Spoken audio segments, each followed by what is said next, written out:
Está começando o Mereu Talks, o seu podcast exclusivo sobre gestão de pessoas. Esta é uma produção da Mereu, a plataforma ideal para impulsionar a performance e engajamento dos colaboradores. Olá, sejam bem-vindos ao Mereu Talks. Eu sou a Camila Guimarães, Head de Gente e Gestão da Mereu, e tenho o prazer de ser a host dessa segunda temporada. Esse momento aqui, para você que está nos escutando, independente do horário, de qualquer lugar, ou nos assistindo, é um momento que a gente vai co-criar, expandir o nosso conhecimento com boas práticas, com o intuito de sempre alavancar a performance das pessoas e, por consequência, das organizações. Nessa temporada, semanalmente, teremos um convidado para lá de especial para trazer boas práticas, para que juntos a gente possa expandir o nosso campo mental e já sair daqui com práticas para no dia a dia a gente implantar e colocar nas nossas empresas, nas nossas organizações.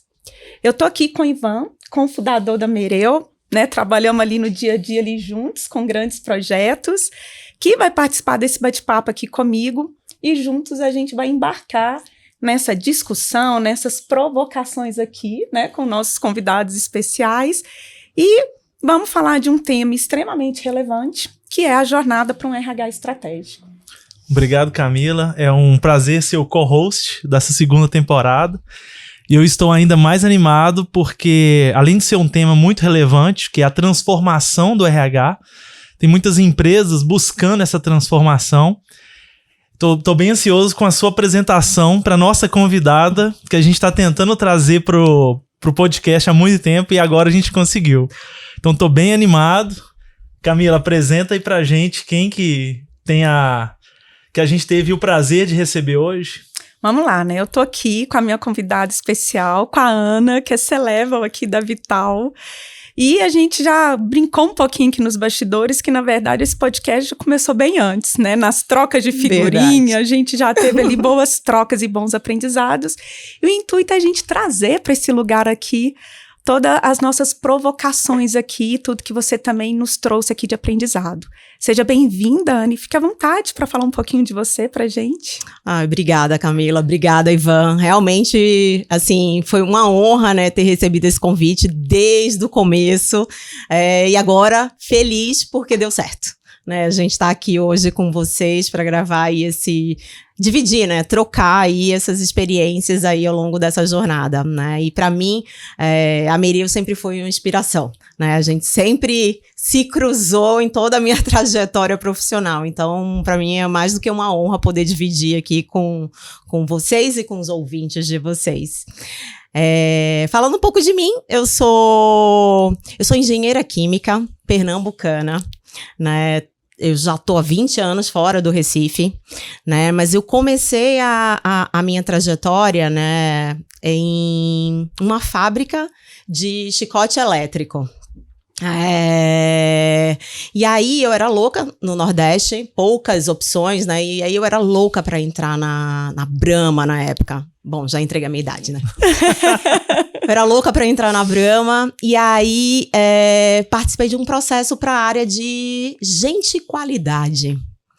E como eu fazia chicote elétrico e o processo em montadoras é muito forte em gestão, então eu tinha uma bagagem forte que me proporcionou, o processo era para ser supervisora de refrigerante e eu acabei indo para a área de qualidade, de RH, na época, né, que era gente de qualidade.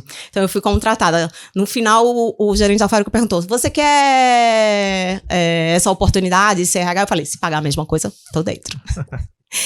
E aí iniciei a minha trajetória lá e desde então eu não consegui mais me separar. Cheguei a ser cervejeira, né, em função da minha formação, mas eu não consegui mais me separar. Eu realmente fiquei apaixonada pelo RH, por fazer gestão de pessoas, né? Então, isso é a minha história aí de mais de, 26 anos de trajetória. De vez em quando fazem a gente contar, né, esses anos. Mas eu me sinto jovem, né, assim, e todas essas transformações que vêm acontecendo no mundo, né, eu me sinto o tempo inteiro participando de N projetos onde a gente vai fazendo essas transformações, né. Então, às vezes eu brinco, nossa, eu sou mais geração Z do que vários né, que tem idade de geração Z. Falei, é isso. Assim, eu acho que independe, eu acho que é muito espírito, idade mental, né? Você tá procurando sempre transformação o tempo inteiro do que sua idade biológica. Legal. Ana, pra gente começar esquentando aqui o assunto, né, pra gente conectar o nosso ouvinte ou quem tá nos assistindo aqui com a Ana e esse tema, quando é que te deu aquele clique que você falou, eu quero trabalhar profundamente e aprofundar sobre RH estratégico? A minha trajetória mesmo, ela já mostra, porque eu acredito que RH estratégico é a liderança estratégica. Eu não acho que são as pessoas do RH. E já estamos dando spoiler do que vamos discutir aqui. Então, desde sempre, né, eu lembro, enquanto analista ainda, eu fui convidada para fazer a implementação do piloto de consultoria interna, né, que hoje é o tal do BP, porque na fábrica da Filial Nordeste não existia isso. E aí eu lembro que eu passava o dia inteiro do trabalho na operação, no negócio, tentando entender o que eles faziam e o que eu poderia fazer para ajudá-los a entregar resultados melhores. Então, eu procurava ver qual é o valor que eu, enquanto Ana, da área de gente de qualidade, poderia agregar ali nos resultados da operação. E foi isso que me picou, tá? Então, desde lá, dentro da própria Ambev, na época, eu sempre fui transferida de operação, de unidade, para promover essa transformação. Então, o RH tem que ser generalista, ele tem que olhar tudo, ele tem que olhar primeiro o negócio, quais são as necessidades do negócio, e aí fazer com que isso aconteça.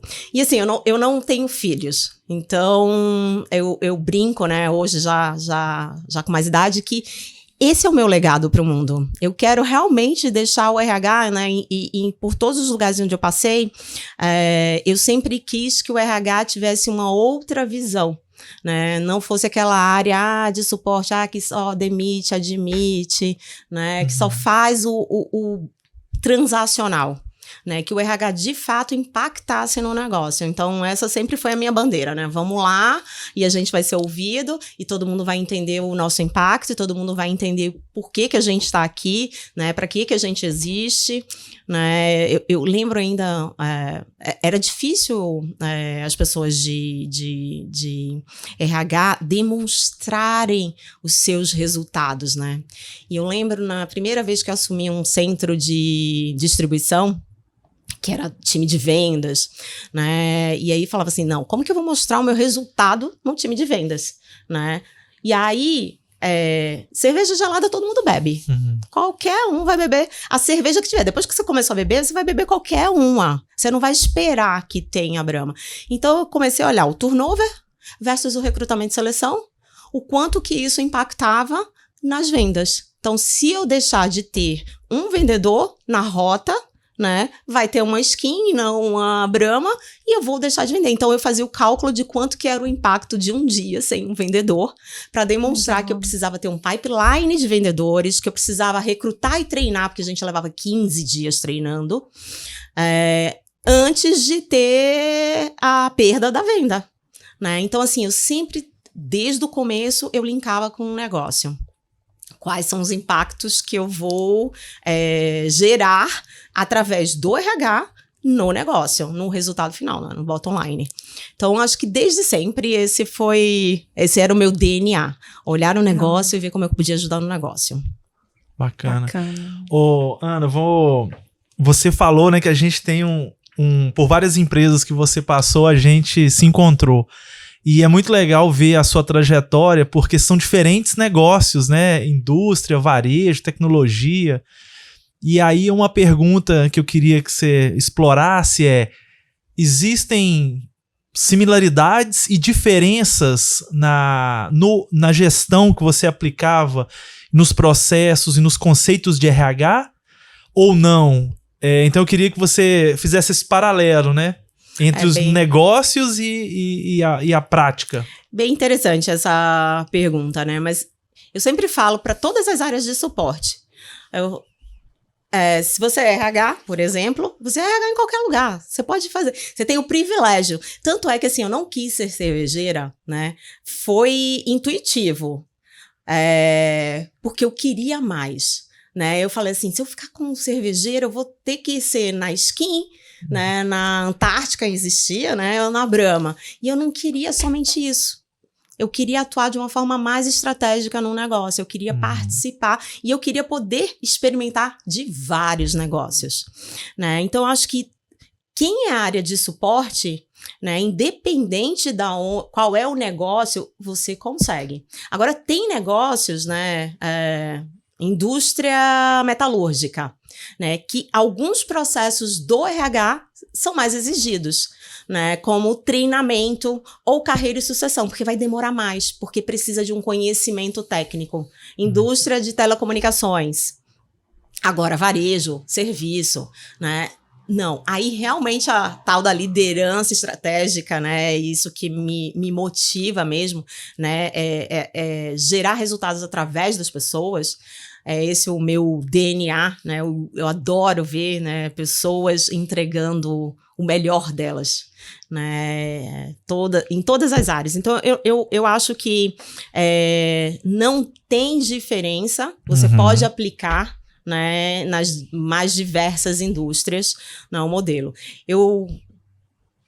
Como eu já tenho bastante experiência, né, eu costumo dizer sempre para o meu time, quem trabalha comigo, que assim, eu tenho um framework na cabeça, né, que é de gestão, né, que é como implementar, eu chamo de gestão estratégica de pessoas, mas é cultura, né? Então, assim, a gente nasce lá do propósito e dos princípios, né? Ou visão, para quem quiser chamar da visão da empresa, né? E aí você tem como que eu alcanço as metas, né? Como que eu faço para aquela empresa alcançar os seus resultados? E quais são os comportamentos e atitudes, quais são os skills que eu preciso para alcançar esse resultado dentro dessa organização, né? E aí a gente olha não exatamente, mas muito próximo, né, daquele framework do Falcone, onde você vê os níveis de lideranças, né, ou até o administrativo, né, que faz a sua gestão da rotina, né, que tem que estar no dia a dia, e a gente vê os executivos, né, os gestores, né, os gerentes, né, que tem que estar ali no tático, né, olhando um pouquinho estratégico, mas mais no tático, e os executivos da empresa, né, que vão pensar um pouco mais num longo prazo. E a gente cruza isso com quais são as competências requeridas, né? E sempre que eu entro, eu coloco esse framework e eu falo assim, putz, essa organização está no estágio tal. Essa organização está nesse estágio. Então, assim, para cada organização, a gente tem que identificar qual é o estágio de maturidade, e quais são as nuances que você vai movimentar. Peculiaridades ali. Exatamente. Porque, assim, também fui aprendendo na prática, né, com os erros, né? Porque, assim, se a gente for olhar o método, né? O método diz que você tem que ir do mais objetivo, que são as metas, né? Até avaliação de potencial, né? Passando por avaliação de competências. E aí eu já quis seguir isso em algumas organizações. Deixei de olhar esse framework e fazer a leitura do cenário, né? Como é que está a maturidade dessa organização?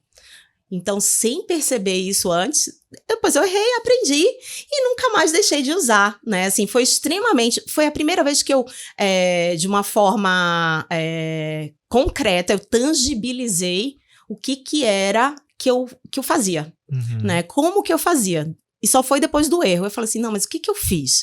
Né? Então, depois do erro, eu aprendi, né, que eu estava fazendo errado. Eu tive vários toques, tá? Assim, com algumas consultorias, falava assim, mas Ana, você tá insistindo. Eu falei, porque tem que ser.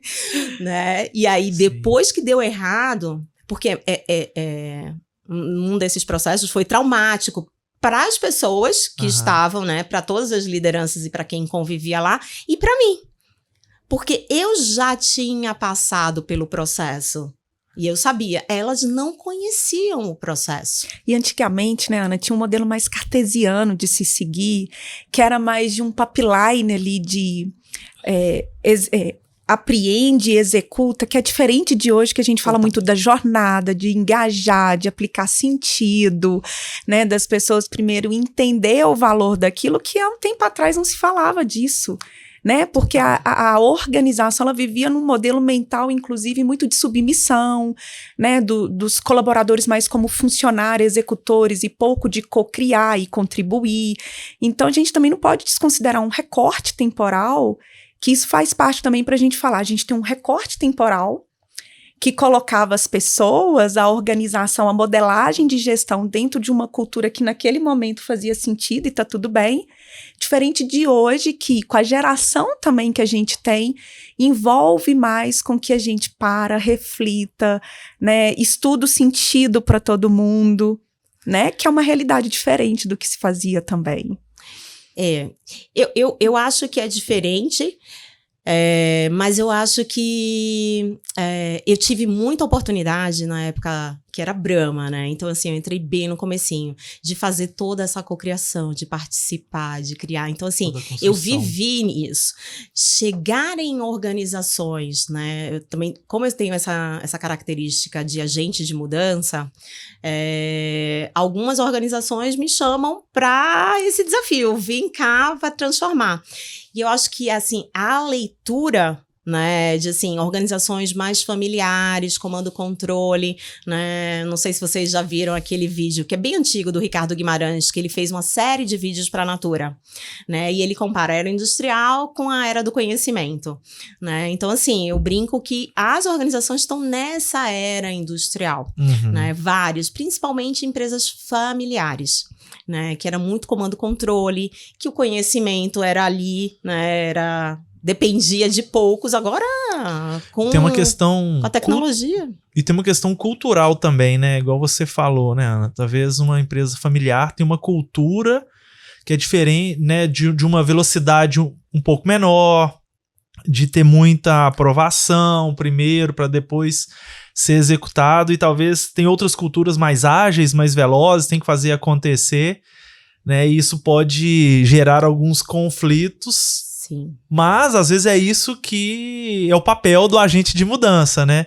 De provocar as mudanças e acelerar, talvez nem num ritmo nem no outro, mas de fazer a evolução acontecer, né? Não tem como fazer omelete sem quebrar ovos, né? Então, realmente, ser agente de mudança tem ônus e tem bônus, né?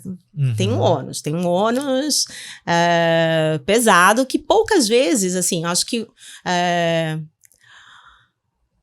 eu sempre lidei muito fácil com esse ônus quando era a organização que estava contra aquela mudança, né? Mas como eu sempre batalhei muito para que o RH fosse reconhecido, a primeira vez que eu encontrei o RH resistente, nossa, eu sofri muito, e eu perdi muita gente boa, porque eu também, nesse negócio de fazer naquele mesmo modelo, né, que as pessoas, a gente não tem como, né? Acho que as indústrias tentaram por vários anos, né? Até escrevi um perfil, trabalhando Ambev, né? Ex-Ambev. Não existe, a cultura de cada lugar é única. Não adianta fazer Ctrl-C, Ctrl-V, não existe isso.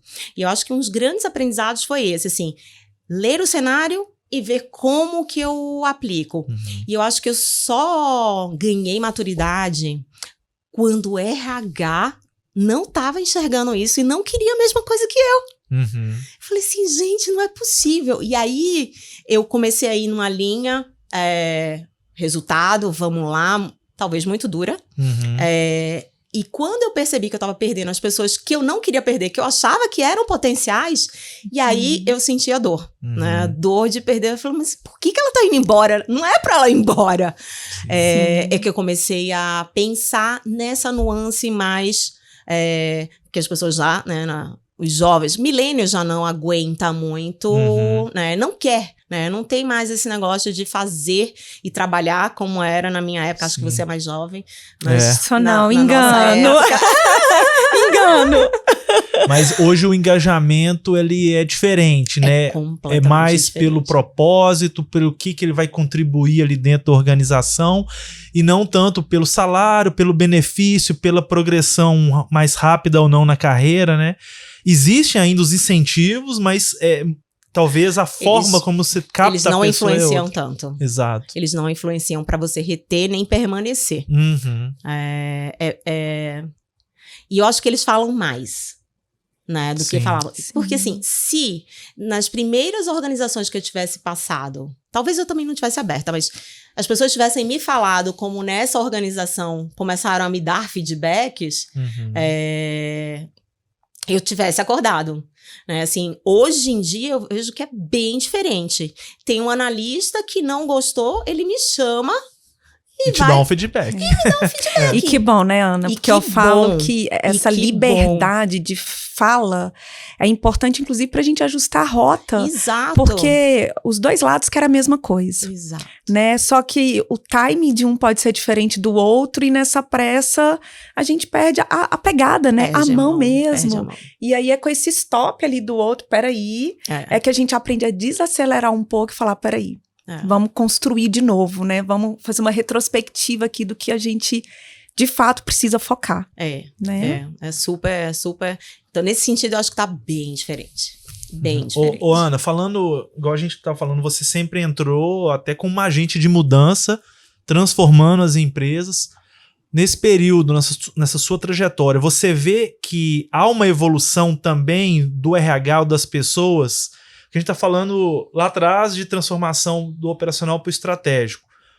Nas últimas empresas, você está fazendo também essa transformação, mas você já vê que você chegou num terreno um pouco melhor, com mais conteúdo, ou ainda não? Ou ainda é um desafio de capacitar as áreas de gente, gestão, entender o papel, como você disse, voltado para o negócio, o RH como agente de transformação, como agente importante para o negócio ser diferenciado? Como que você vê a evolução do RH e o espaço que ainda tem para crescer? Eu acho que ainda tem bastante espaço, gente. Porque, assim, eu não tive a experiência de chegar e já ter um RH pronto. Né? Acho que tem um ponto anterior a isso, que eu acho que as pessoas ainda veem, que é a minha luta, né? Ainda veio um RH como transacional e departamento pessoal. Uhum. Então, as pessoas que são talentosas não querem ir para o RH. Não querem. Então, assim, para fazer um trainee é um parto, alguém se encantar pelo RH. Né? Assim, na empresa que eu estou recente, eu tentei trazer uma pessoa que não tinha nada a ver com RH para construir. Assim como eu comecei e não tinha nada a ver com RH, vamos lá, vamos construir um talento. Não aceitou. Eu falei, não, começa por gestão, né? Não topou. Não quis. Não, RH não. Então ainda, eu acho que o principal desafio, a gente ainda tem pessoas, são poucos os talentos que topam vir para o RH, que entendem esse valor. Então acho que a gente ainda tem um trabalho grande de mostrar esse valor, né? E eu acho que é realmente linkando com o resultado, linkando com o bottom line da empresa, que você consegue demonstrar isso. Acho que a gente ainda tem RHs muito romantizados, né, que querem fazer produtos, né, para o mercado, e aí a gente perde espaço com isso. Perfeito. Ô, Ana, vamos apimentar aqui um pouco? Vamos polemizar aqui um pouco. A gente vive dois momentos, né? Assim, o primeiro é que o RH, como área meio, ela é uma área que, como não coloca o dinheiro na mesa, falta para o executivo ali investimento para desenvolver, gerar automação, gerar praticidade, para também colocar esse RH no lugar mais estratégico. Porque não adianta tentar ser estratégico se o RH também falta corpo de pessoas, né? Falta time, falta estrutura para trabalhar, porque ele vai sendo todo dia lançado para o operacional, né? Porque não tem ali a automação para fazer o operacional e colocar ele no lugar mais estratégico. Em contrapartida, vivenciamos um cenário de ruptura, que é largar um RH 1.0 de departamento pessoal para um RH de jornada, de experiência. E aí, quando a gente tem o palco para atuar, a gente também falta na profissionalização dessa pessoa ali na frente, né? É como se falasse assim, então, agora eu te dou o palco, demonstra aí, né, pro board da empresa a linha de investimento que você precisa atuar, e a gente vê que falta isso, né? Um desejo das pessoas atuarem na área, ou até mesmo um desejo de visão de negócio, visão de finanças, porque o RH não é uma área que executa o que o board deseja. O RH estratégico é uma área que demonstra a importância da execução de tudo que acontece. É isso. Né? Como que você percebe isso quando a gente tem que olhar? A gente falou um pouquinho dos tipos de indústria, mas você acha que empresas de tecnologia, por já ter um pouco no DNA essa questão de automação, de busca pelo processo, de busca de dados, você percebe que são empresas que saem na frente, quando você vai acompanhar, já tem essa modelagem, esse mindset, só para você dar um empurrãozinho, ou você acha que é bem mais profundo e depende da fábrica, é a pessoa que está no centro ali do RH comandando isso mesmo, que independente de onde ela atuar, ela dá uma embarreirada nisso? Eu acho que se você está numa empresa de tecnologia, ajuda. Mas eu acho que depende da pessoa que está no RH. Na minha experiência, assim, tem um headhunter que fala para mim, fala assim, Ana, mas você sempre trabalha, né, com pessoas mais novas, né, que não têm a experiência ainda de fato no negócio, assim, no processo. Cara de remuneração. Não, eu falo, não quero que ele venha com experiência em remuneração. Eu quero que ele saiba programar, eu quero que ele saiba sistema de gestão, né? Eu quero analisar que ele conheça que tenha um pensamento crítico, analítico, mas ele não precisa, assim, para fazer tabela RE e tal, não sei o quê, a gente paga o treinamentozinho dele para ele fazer lá e a gente desenrola. Mas eu quero pessoa que me ajude a levar esse negócio para outro patamar. E eu tô tendo uma experiência agora sensacional.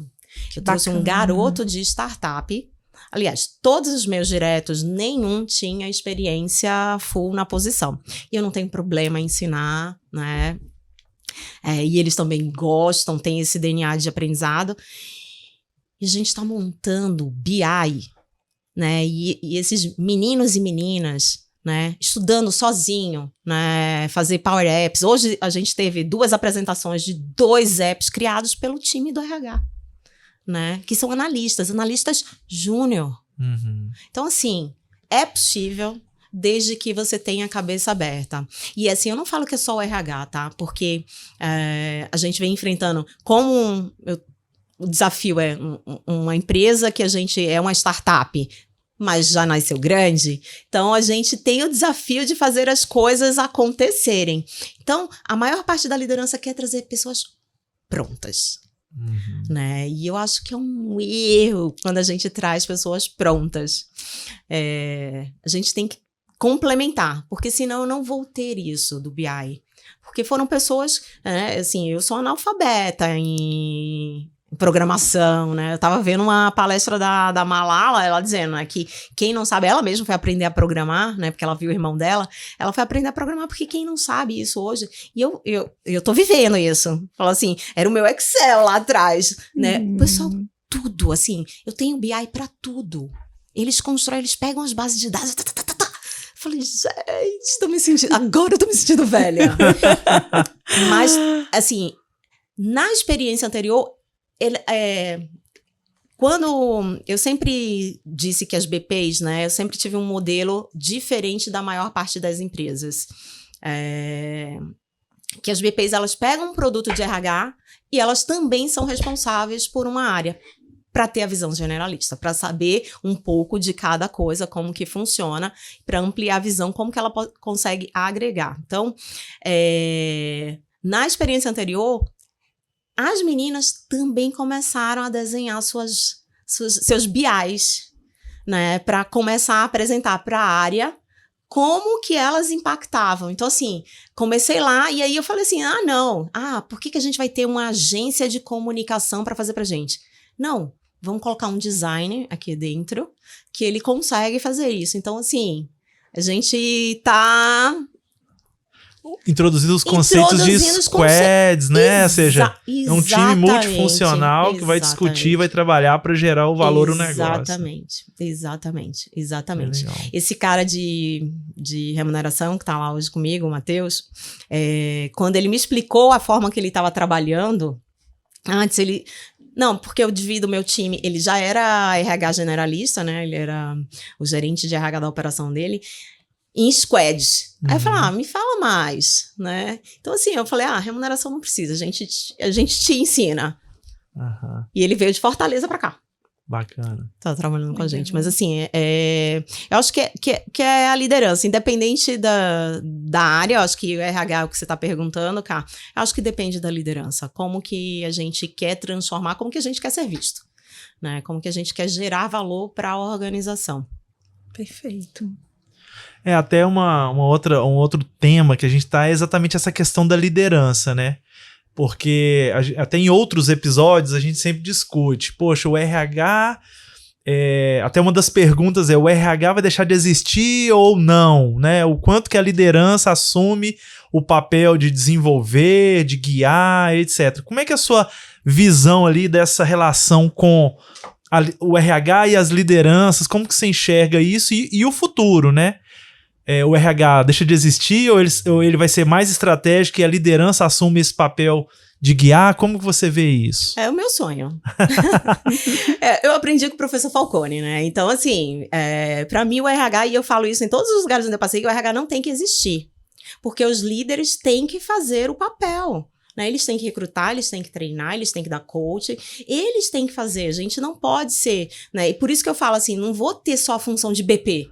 Porque senão vira bengala, né? Vira babá dos caras, né? Ou das caras, né? Vira babá, né? Então, assim, não, você também tem um produto para entregar e você vai dar suporte, mas não infantilizando.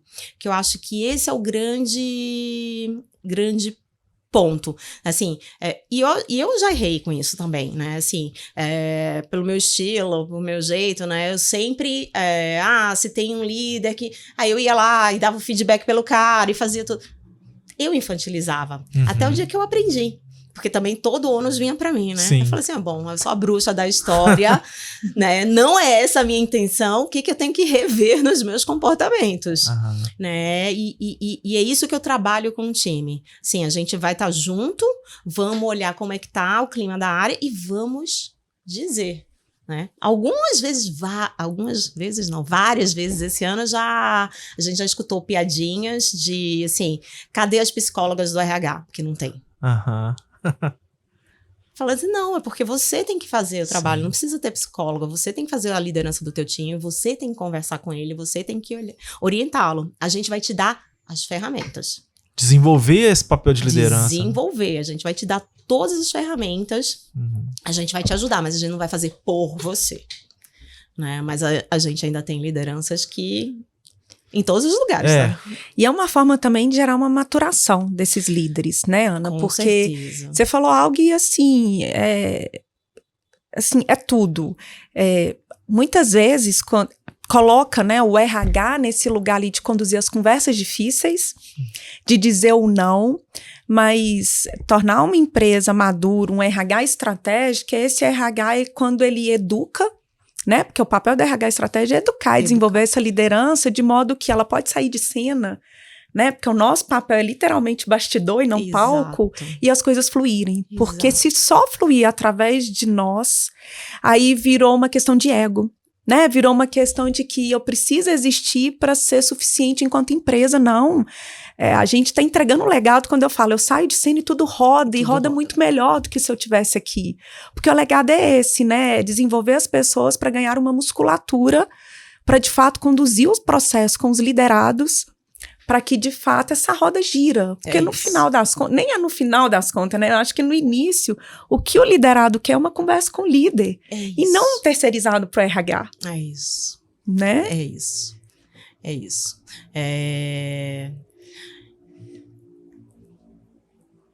Acho que, assim, várias das oportunidades, né, das trocas que a gente tem com as lideranças e com vários colaboradores, A gente tem esse retorno e esse feedback deles dizerem o quanto que a gente proporciona de aprendizado. Assim, quando eu falei para vocês que eu tenho essas duas vertentes, que esse esquema que eu vejo a maturidade, eu também aplico assim que eu chego na organização. Então, assim, para mim é fundamental a gente fazer a parte que eu chamo de cultura, que são as competências e os comportamentos esperados. Para deixar claro quais são as expectativas, qual é o comportamento, qual é exatamente o que funciona naquela organização. E aí a gente faz o que a gente chama de calibragem, para que todas as pessoas passem por aquela calibragem para ver qual que é a régua, quais são os exemplos da organização, né? Em vários lugares falam, não, vamos divulgar quem são os melhores, quem são as referências, não sei o quê, mas funciona muito mais nessa sensibilização, né? Porque para mim é um treinamento, né? Como a gente começa a demonstrar assim, o que a gente gosta aqui, quais são os comportamentos, quais são as atitudes esperadas por cada um de vocês, né? E é muito engraçado porque a gente fiz isso no passado e eu tentava forçar uma régua, né? E hoje no nível de maturidade eu já falo assim, não, deixa eles dizerem. Vamos construir a régua agora, né? Não, tal, assim, ok, a gente sabe qual é a referência para um time de alta performance. Sim. A gente vai chegar lá, calma, né? Eu não consigo, Ana Carla de 20 anos atrás, eu imaginando alguém dizendo pra calma, mim né? isso. Calma. Desacelera! Desacelera. Olha pela régua do outro, né?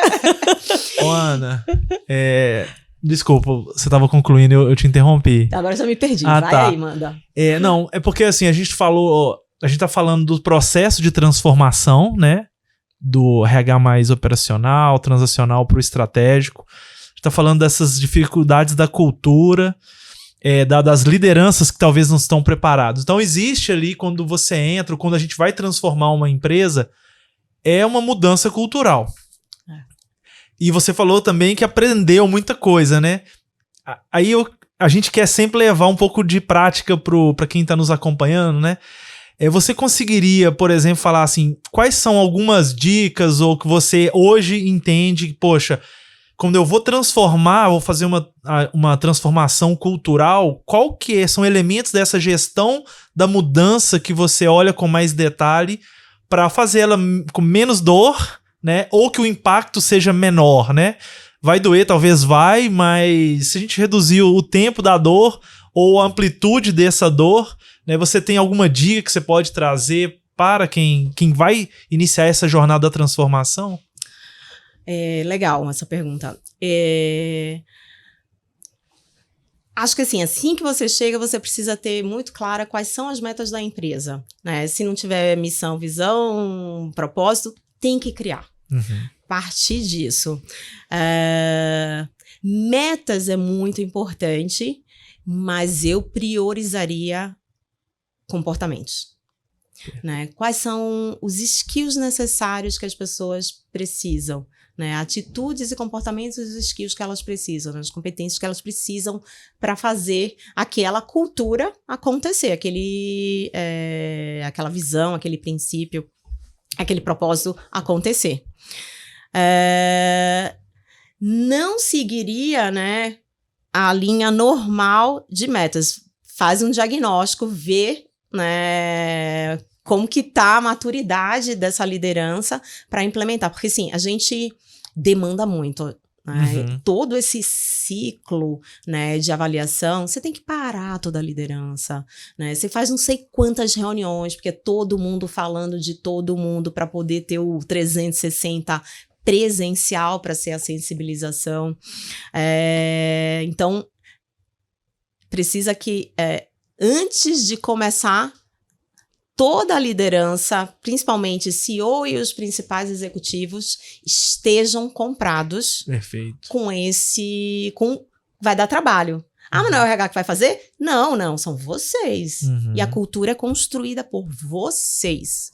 né? Se vocês não tiverem dispostos, né, e comprados com essas atitudes, porque se as atitudes forem diferentes do que acontece na prática, nada se sustenta. Perfeito. Nada se sustenta.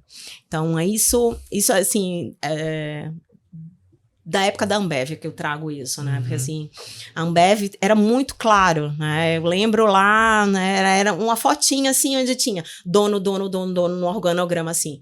Então, a gente sabia que todo mundo, o cara que fazia a limpeza era dono, né? Então, esse sentimento de dono é fácil escrever em qualquer lugar, sentimento de dono, mas é de fato.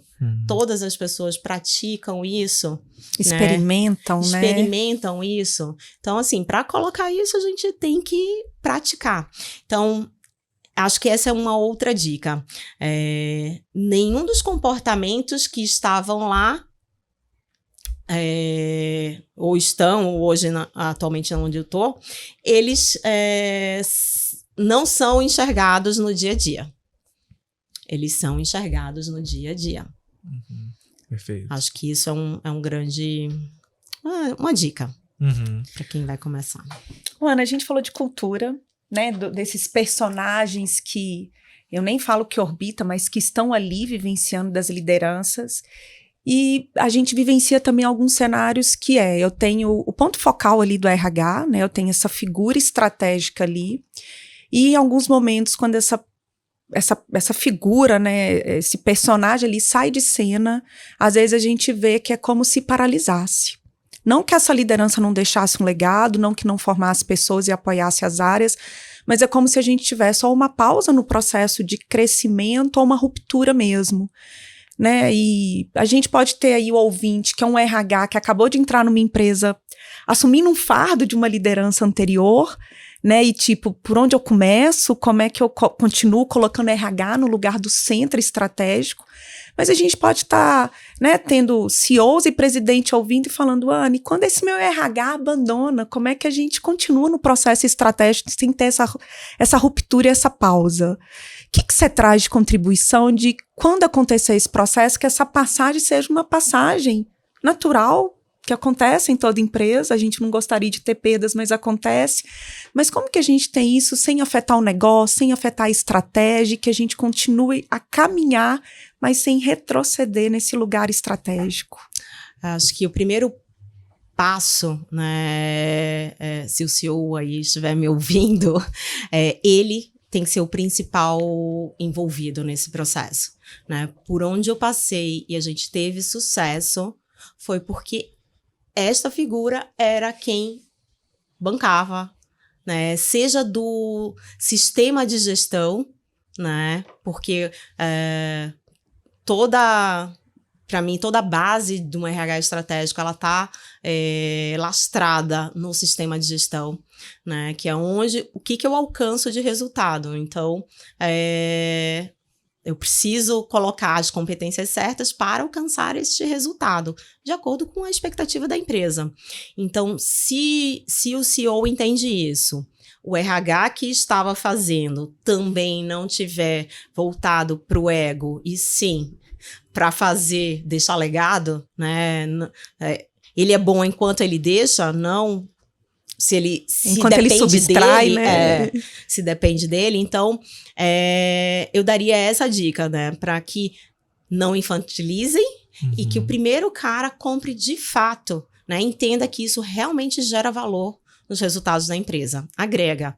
Assim, dá trabalho. Dá muito trabalho. É chato. Né? Os líderes vão ficar pé da vida, porque você começa a perguntar, por quê? E por quê? E por quê? Mas não dá, mas esse indicador, isso aqui não mostra isso, tal, não sei o quê.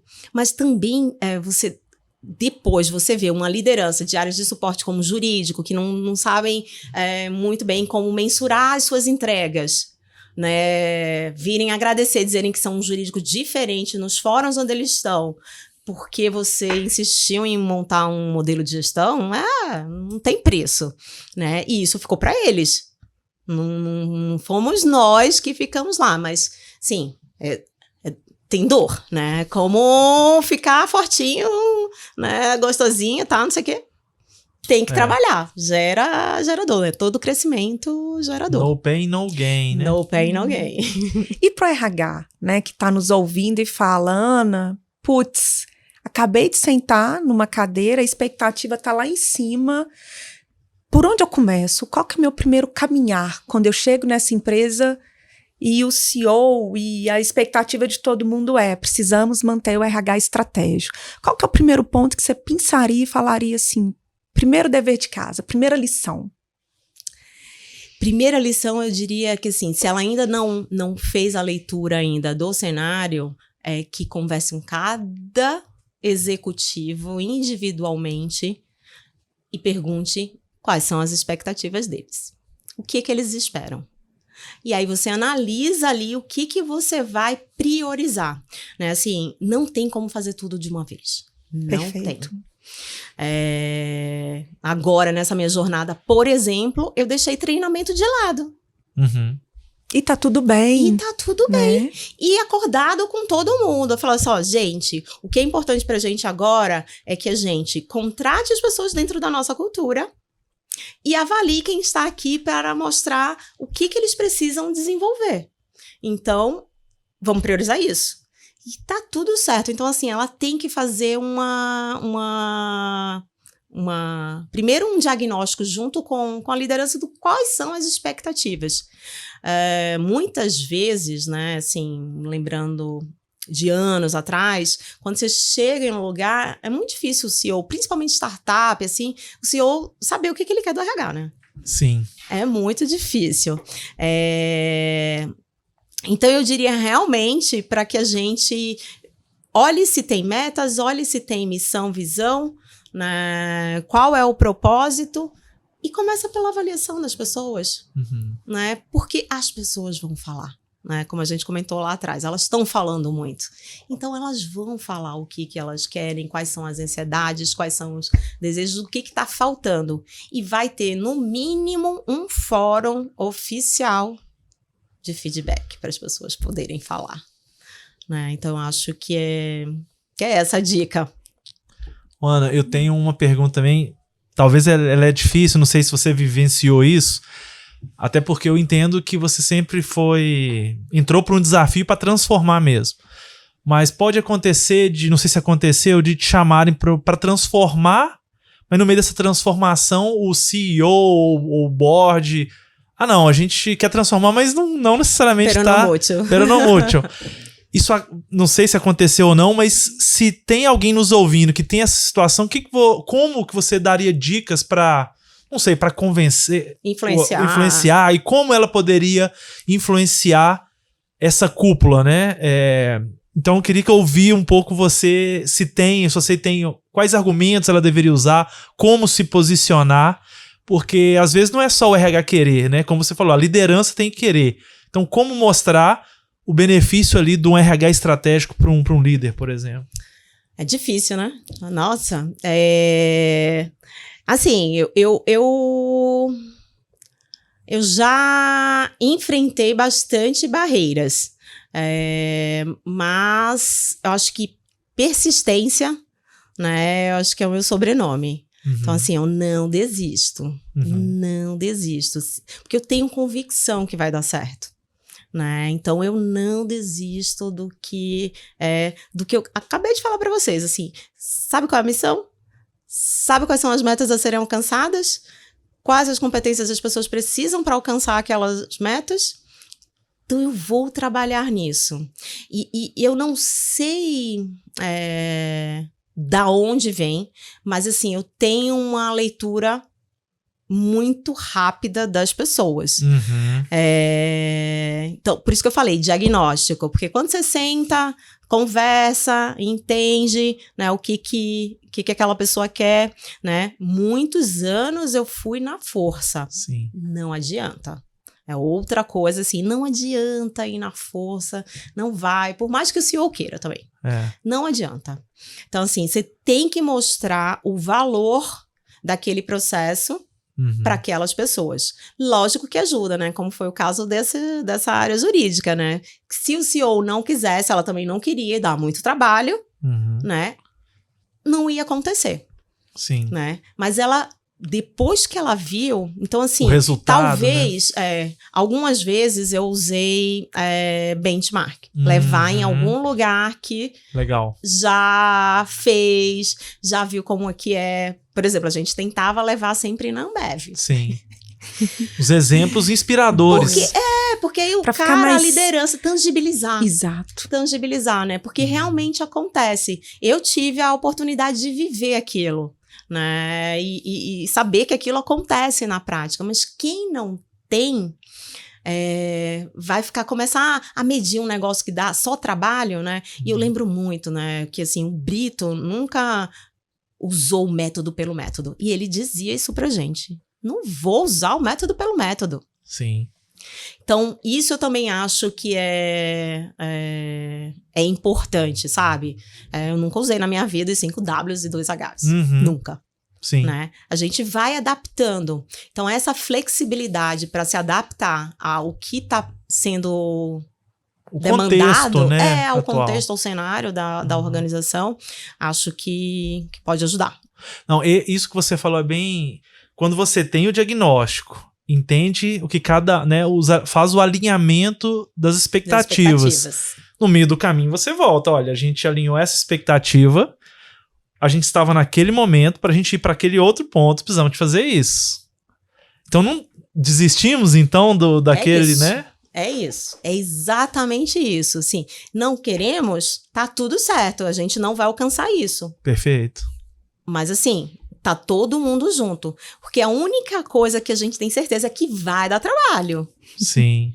Trabalhar com gente dá trabalho. Cada cabeça é uma cabeça. Então, dá trabalho. E vai dar trabalho para eles. Porque eles são os líderes. Sim. Né? Assim, mas a gente tá sufocado. Porque em todos os lugares, né, tá em transformação e tá cheio de desafios e oportunidades para aquele negócio. Sim. Além disso, você tem que liderar. Uhum. Né? Tem que ser o RH. Então, Ana, mas a agenda do ano inteiro é do RH. Eu falo assim, mas a gente combinou, Uhum. né? Queremos recombinar? Queremos simplificar? Acho que também outra dica é nunca façam um processo de aderência à cultura ou avaliação por competência muito denso, Uhum. né? Com muitas perguntas. Seja cirúrgico para aquele momento. O que a organização precisa para aquele momento? Tipo o que eu falei de treinamento. Assim, não vamos fazer treinamento agora. Vamos deixar. Não é que a gente não vai fazer nunca na vida, né? Mas agora não. Tá começando a operação, né? Quem tá aqui sabe fazer. Vamos fazer, vamos garantir a cultura. Então, é isso. Agora, quais são os pontos que são não negociáveis dentro dessa cultura? Então, prioriza eles. Depois você vai trabalhando, tomada de decisão, coisas que você quer desenvolver, né? Mas priorizar os críticos para cada estágio, né? E não montar o mundo, né, em 7 dias, né? Sim, Exato. exatamente. Ana, eu tenho uma pergunta, até nessa questão de simplificar, de trazer não tanta coisa ao mesmo tempo. Como que você vê, até puxando um pouco para o nosso lado de tecnologia, como que você vê a tecnologia ajudando o RH e se você entende que poderia ajudar muito mais, né? E o que falta para ter mais coisas para a tecnologia impactar mais, se você acha isso? Assim, eu realmente tô num ambiente privilegiado dessa vez. Eu tô num ambiente de tecnologia farta e a gente tá utilizando muito, né? Assim, e eu vejo o pessoal de recrutamento e seleção, né? Assim, antes do boom do ChatGPT, a gente já estava sabendo, né? Enfim, o Amos, enfim, o pessoal trouxe pra gente e a gente já estava usando. Então, assim, as recrutadoras, inclusive, elas estão fazendo tese em quanto que a tecnologia pode te ajudar. Então, muitas vezes, assim, acho que a Cá enfrenta isso, os gestores não sabem direito o que eles querem. Sim. Né, quando vão recrutar. Não sabem. Então, assim, a gente coloca lá no ChatGPT. Exato. Depois valida com eles. Falando, cara, já isso tem daqui. Um começo aqui. Exatamente. Vamos ajustar. Então, assim, isso deu uma agilidade, né? Porque, assim, para mim isso era sempre um parto, né? Quando eu queria que o RH entendesse, para ele entender do negócio, porque aí quando ele entende o negócio, ele consegue ajudar ao gestor, ao líder, a dizer o que ele precisa. A sair do lugar, A sair do lugar. E aí, quando essa menina veio, né? Porque assim, a gente tava todo mundo lá usando o ChatGPT, mas ela veio e falou assim: não, faz parte da minha tese que eu tô entregando no meu mestrado. E eu tô usando assim para facilitar. Então, mensalmente a gente tem nossas reuniões de resultado e essa troca do que eles estão fazendo. Aí a gente teve um fórum sobre o ChatGPT, que foi o tal do Matheus, que eu comentei aqui, que fez também. Então, a gente tá o tempo inteiro. Tem uma comunidade, né, dentro da organização liderada por TI, mas que todas essas menininhas que eu falei do Power BI, jornalistas que fizeram esses 2 apps aí, participam. É voluntária, a comunidade está se falando o tempo inteiro.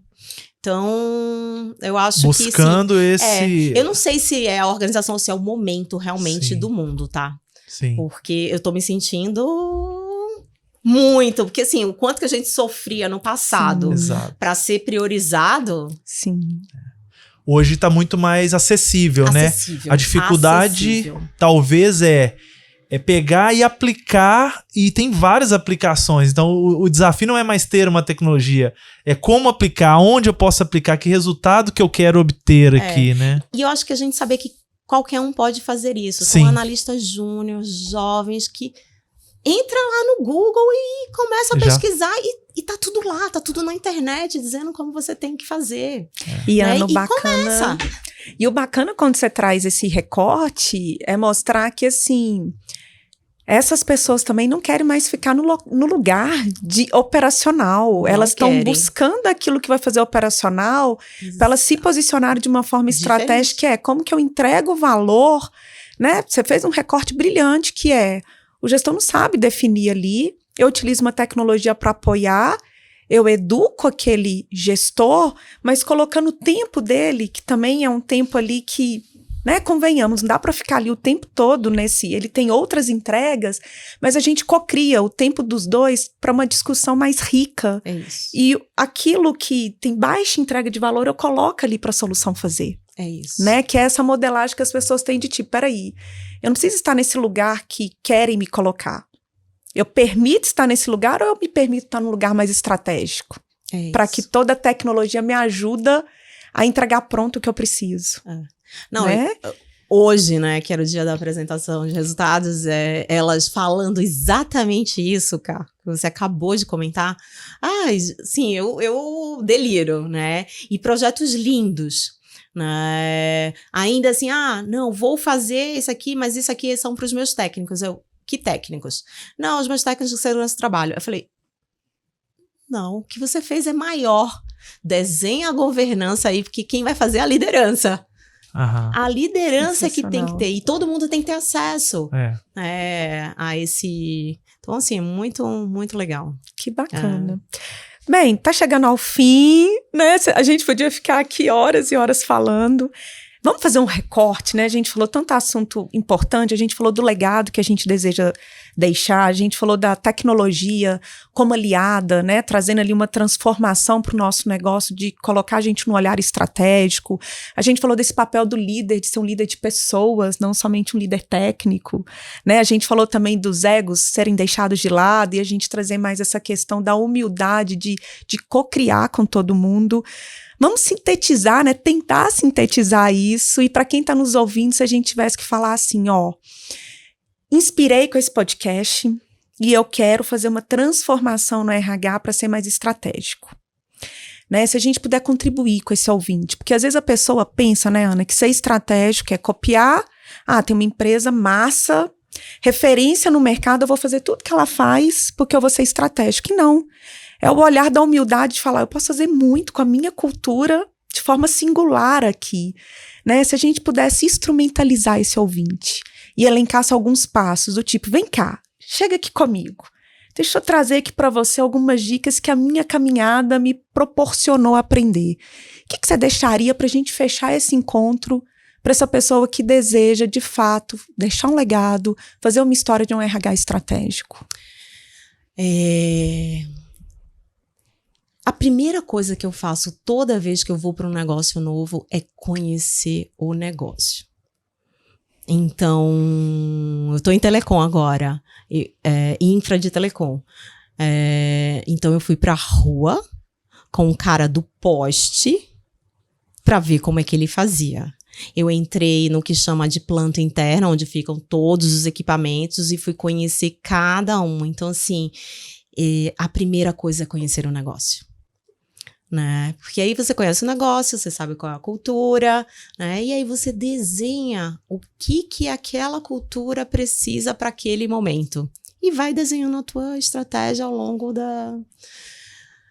do tempo que você estiver lá e do que você quiser construir de legado.